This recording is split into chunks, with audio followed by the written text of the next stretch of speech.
What do the international business managers need to know about finance? There are several important aspects that an international business manager should know.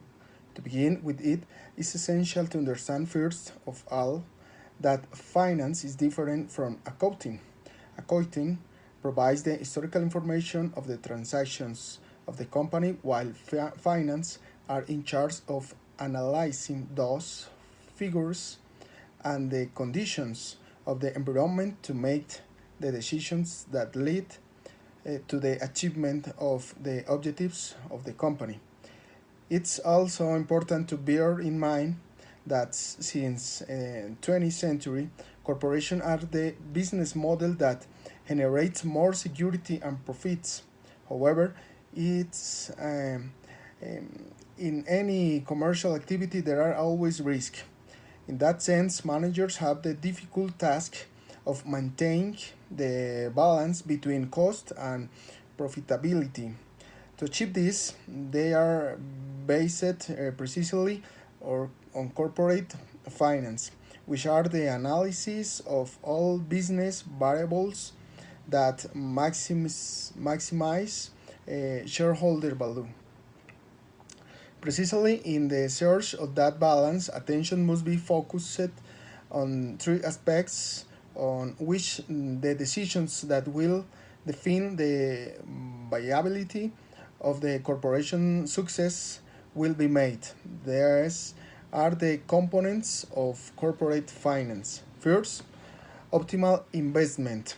At the time of investing, there are many possibilities. In turn, all of them could seem important.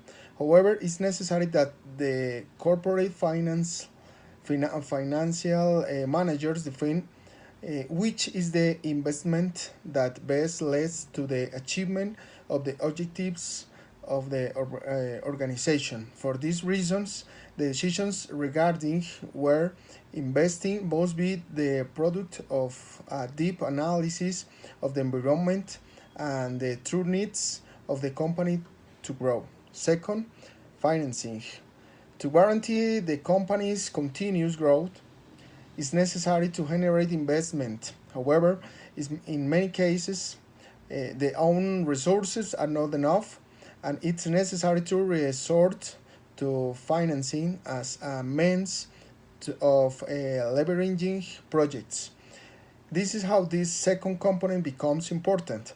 Financing is a risk and it's necessary, and it needs a thorough analysis of the uncertainty that exists between the returns on investment and the interest that will be paid for the loans.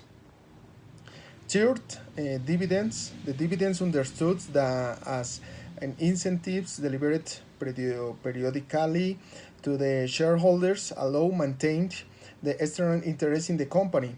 Generating payouts towards the shareholders does not endanger the cash flow and is an objective way of allocating those benefits.